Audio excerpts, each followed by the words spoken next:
Radio Anthropocène, à l'écoute du changement global. Bonjour à toutes et à tous, je suis Clara Lyonnais-Boutaz, en direct de Radio Anthropocène, et je suis ravie de vous retrouver pour ce nouvel épisode de La Chèvre et le Chou. Cette année, nous vous avons proposé différentes émissions consacrées majoritairement à la question du végétal urbain à travers de nombreuses approches. Nous avons ainsi discuté d'espèces exotiques envahissantes, de forêts urbaines, mais aussi de jardins partagés et de végétalisation participative. Pour cette dernière émission, nous souhaitons nous intéresser à une approche qui offre une nouvelle grille de lecture pour certains projets urbains, la permaculture. Pour nous présenter la permaculture, nous accueillons aujourd'hui Maëva Pesanti, qui est doctorante en géographie-aménagement à l'université Jean Moulin Lyon 3 et qui s'intéresse justement à la permaculture appliquée à l'espace urbain. Bonjour Maëva. Bonjour. Pour commencer, pourriez-vous vous présenter et nous expliquer comment vous en êtes arrivée à vous intéresser à la permaculture ? Alors moi, j'ai un parcours plutôt de géographe. J'ai un master en aménagement et développement rural. J'ai fait quelques excursions du côté de l'histoire et puis des sciences de l'environnement et du paysage aussi. Et à la suite de mes études, j'ai passé un peu moins d'1 an en Nouvelle-Zélande, en woofing, dans des fermes, dans des entreprises qui utilisaient la permaculture. Et après ça, j'ai travaillé pendant 2 ans dans une entreprise de végétalisation et d'agriculture urbaine à Paris. Depuis octobre 2022, je suis en thèse en géographie et je travaille sur l'application de l'espace urbain, de la permaculture dans l'espace urbain.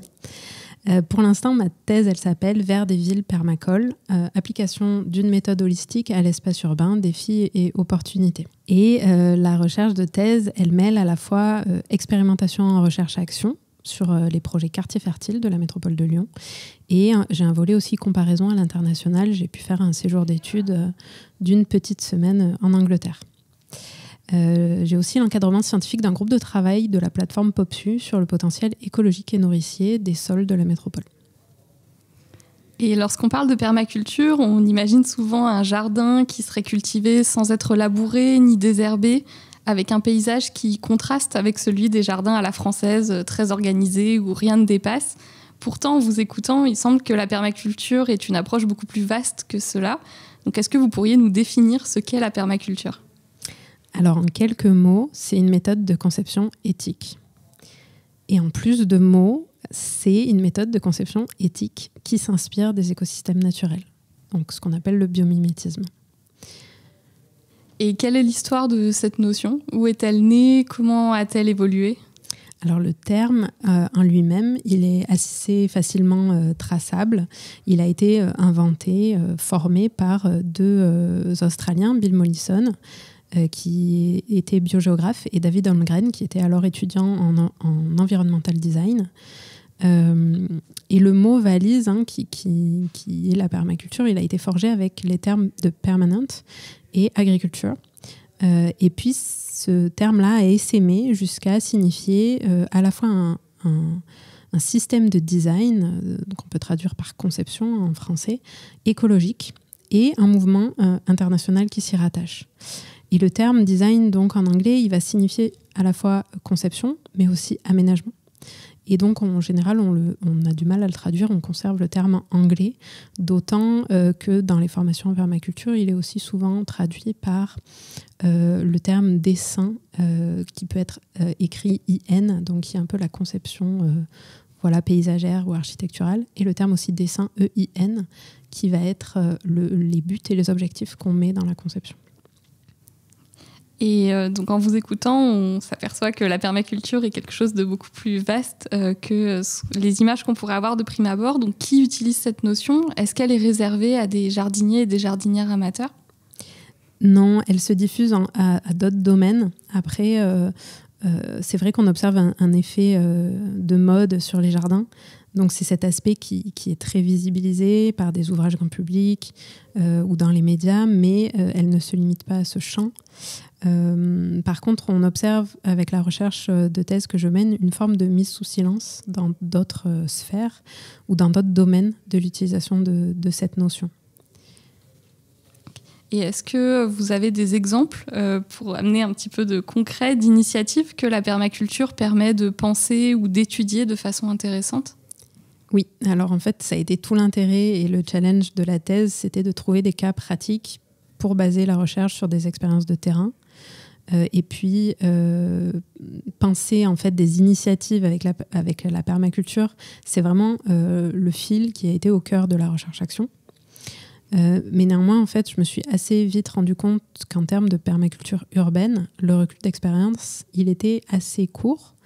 C'est pourquoi j'ai proposé à des projets qui étaient en cours d'expérimentation, donc qui étaient en train de se monter, je leur ai proposé d'appliquer les méthodes de permaculture au sein d'une recherche-action. Dans la plupart de mes terrains, il y a beaucoup d'initiatives que j'appelle d'agriculture urbaine complexe. Il y a des fermes urbaines aussi, bien sûr, il y a des entreprises, il y a aussi des projets d'aménagement du territoire ou d'urbanisme, et puis il y a aussi les jardins collectifs. Mais en dehors de ces projets, j'ai rapidement réalisé que lorsque j'ai étudié des terrains qui me paraissaient correspondre à de la permaculture urbaine, sans forcément en afficher le concept ou communiquer sur ce terme-là, j'ai été assez surprise de retrouver très souvent beaucoup de permaculture derrière, dans le sens où les personnes étaient sensibilisées ou formées et elles s'en servaient quotidiennement, mais sans forcément communiquer dessus. Et pour répondre beaucoup plus concrètement à ta question, tout ce qui permet de faire des liens ou de créer des connexions qui n'étaient pas là avant, c'est ça qui est au cœur des initiatives qu'on a identifiées pour la thèse. On est dans une société notamment urbaine qui est très sectorisée, qui est segmentée, qui est silotée. Ça a un certain nombre de bénéfices, une forme d'efficacité. D'ailleurs, Olivier Hamon en parle très bien. Mais ça a aussi des inconvénients majeurs qu'on commence à plutôt bien expérimenter. Et pour prendre un seul exemple parmi mes nombreux terrains, je peux parler de l'association Time to Grow, qui est une association londonienne qui vise à mettre en culture des jardins privés avec des jardiniers bénévoles. Et les récoltes qui en découlent sont partagées entre les propriétaires des jardins, les jardiniers de l'association, mais aussi d'autres associations partenaires qu'ils appellent Community Food Provider et qu'on pourrait qualifier en fait de cantines solidaires, comme on a la Maison de l'Alimentation à Lyon par exemple. Et en fait, cette initiative-là, elle coche pas mal de cases de principes permaculturels, notamment le principe d'intégrer plutôt que séparer, mais le principe aussi de valoriser les marges ou les bordures, ou le principe de remplir plusieurs fonctions avec un élément. Et cette association, elle fait tout cela pas à l'échelle justement d'un site ou d'un jardin, mais à l'échelle de la ville. En fait, ils ont pensé la ville comme un système dans lequel il y avait des synergies à créer à partir des vides, donc qui sont les espaces verts privés, mais aussi le temps que certaines personnes ont grâce ou à cause des emplois à mi-temps et du chômage, et en faisant cela pour créer de la richesse, de la nourriture, sans gros investissements à la base, juste en créant des liens là où il y avait des barrières. Donc c'est un exemple qui est passionnant à l'échelle d'une association, si j'ai bien compris. Si on passe à l'échelle des politiques publiques ou d'acteurs municipaux ou d'acteurs d'une agglomération, comment ces acteurs-là peuvent se saisir de la permaculture ? Je pense qu'un des leviers principaux, c'est la formation. D'ailleurs, le mouvement de la permaculture à l'échelle internationale s'est centré autour de la formation. Et effectivement, comme je disais au début, des fois, on ne peut pas avoir de retour sur à quel point ça a pu essaimer par ce biais-là.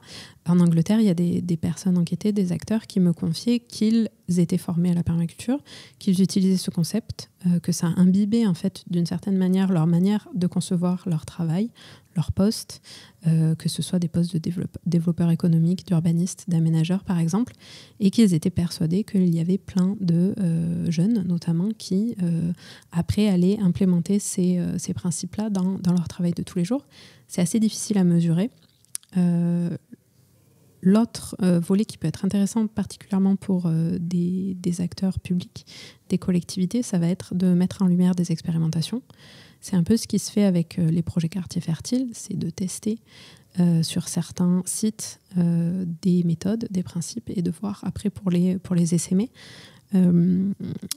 Ça, c'est aussi un levier qui est assez fort. Et puis, en dernier point, c'est ce qui peut être très intéressant, c'est la mise en réseau.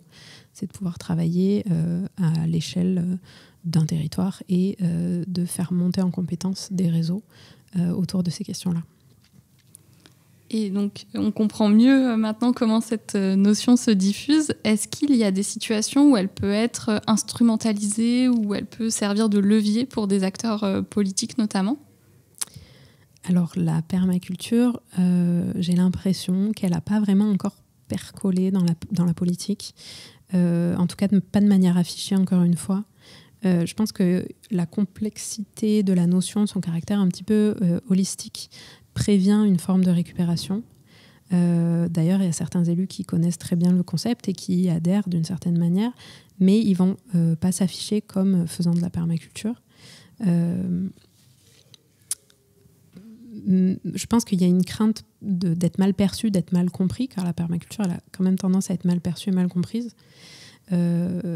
Et en étant réduite à une forme de techniques de jardinage, un ensemble de techniques de jardinage, elle perd son pouvoir transformateur. Donc la crainte actuelle ne va pas être sur de la récupération politique de la part des acteurs ou du réseau de la permaculture. Elle est plus de l'ordre d'une forme d'édulcoration par la société de consommation capitaliste, appelons-la comme on veut, que d'être une forme de récupération politique. Et donc, dans vos différentes expériences, vous nous avez expliqué que vous avez travaillé à la fois sur des terrains français et étrangers. Est-ce que vous avez constaté des différences majeures dans la manière de mobiliser la permaculture ? Oui, alors moi j'ai travaillé donc, principalement sur la métropole de Lyon. J'ai aussi pu étudier des initiatives à Nantes et j'ai pas mal étudié aussi l'Angleterre. Alors en Angleterre, la permaculture, je dirais qu'elle est mieux comprise. C'est dû au fait que c'est un mouvement qui est né dans le monde anglo-saxon, donc il a plus vite essaimé en Angleterre. Et le réseau est mieux structuré. En fait, il y a un réseau de permaculture nationale en Angleterre avec de nombreuses antennes locales et des associations partenaires, etc. Même si là-bas aussi, j'ai pu observer que certaines associations n'affichent pas le terme de permaculture dans leur communication alors qu'ils sont complètement intégrés dans ce réseau-là. Je dirais que la différence majeure, elle réside dans l'aspect social. En France, on a des projets de permaculture, notamment des permacultures urbaines, qui sont très liés au maraîchage, à l'agriculture, donc à cette essence très agricole du terme permaculture.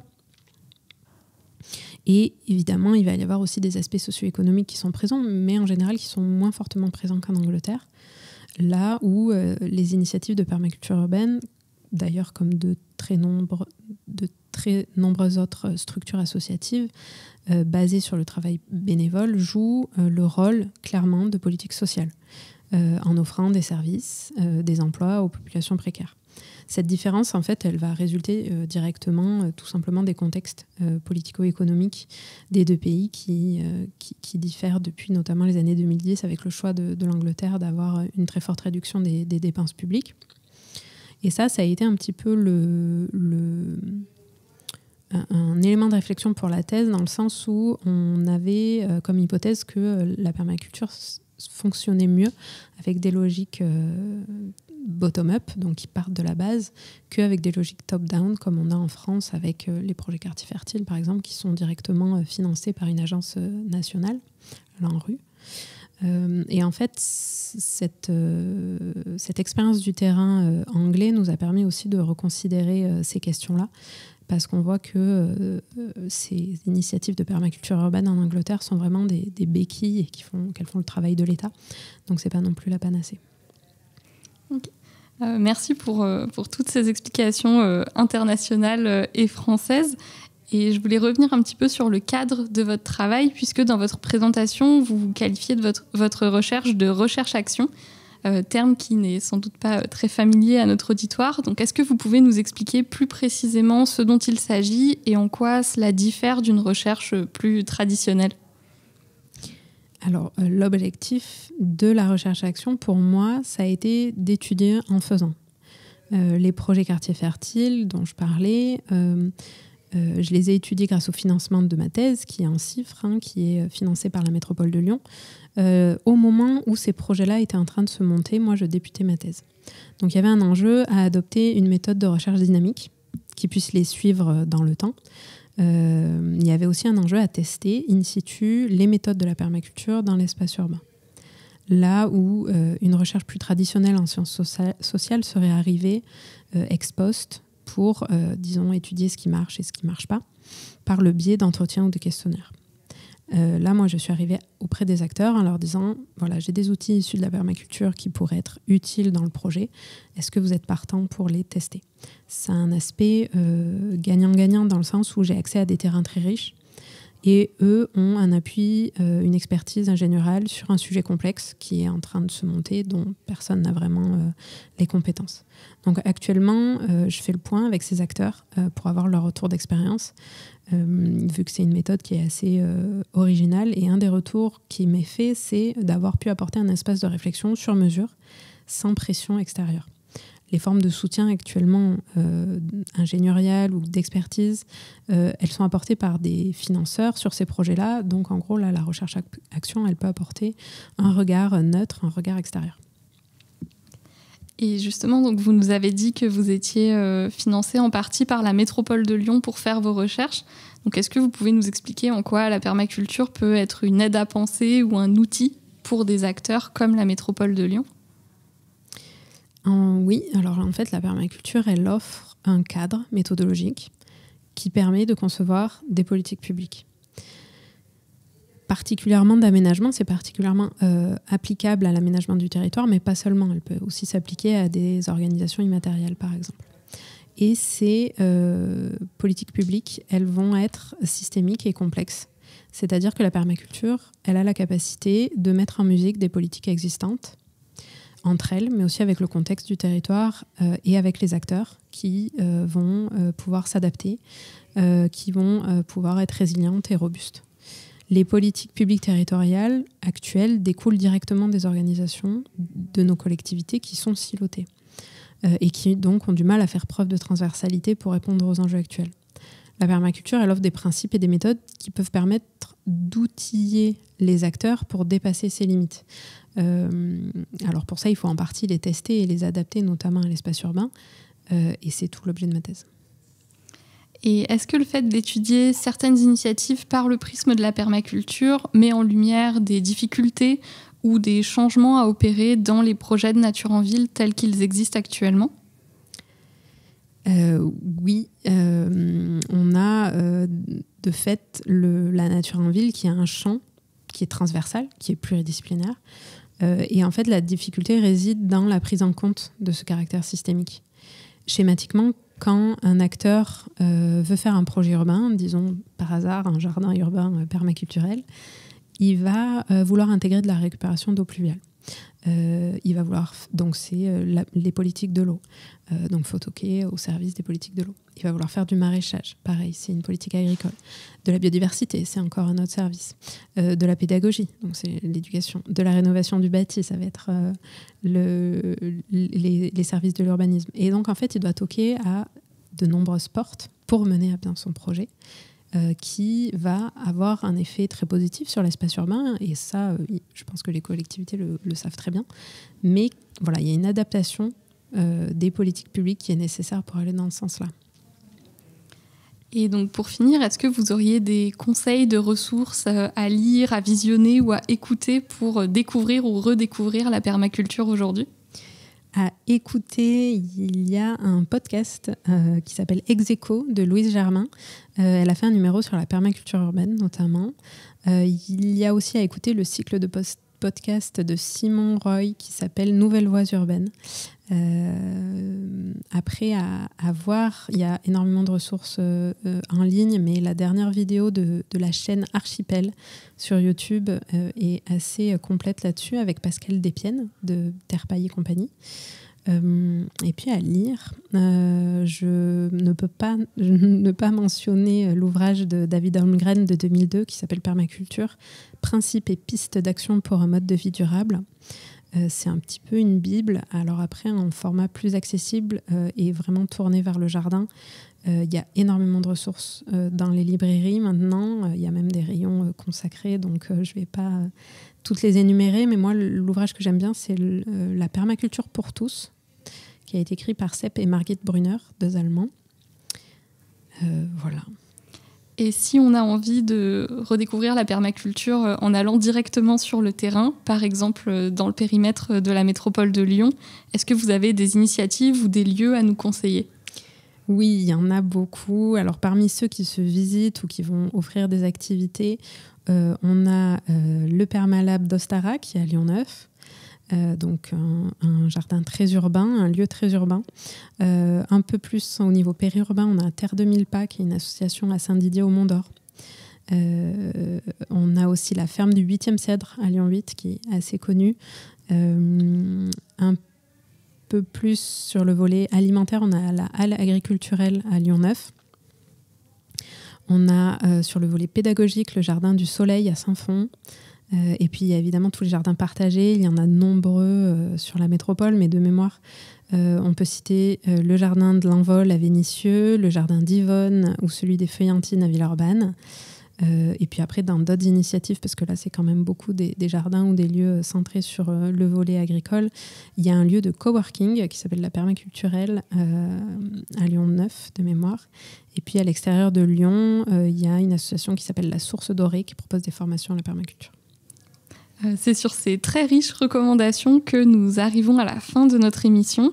Donc merci beaucoup Maëva pour toutes ces explications très intéressantes sur la permaculture et notamment la permaculture urbaine.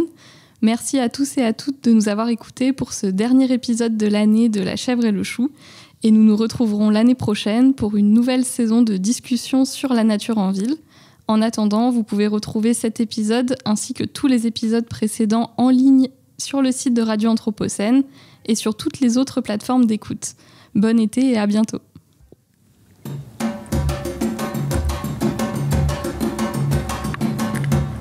Radio Anthropocène, à l'écoute du changement global.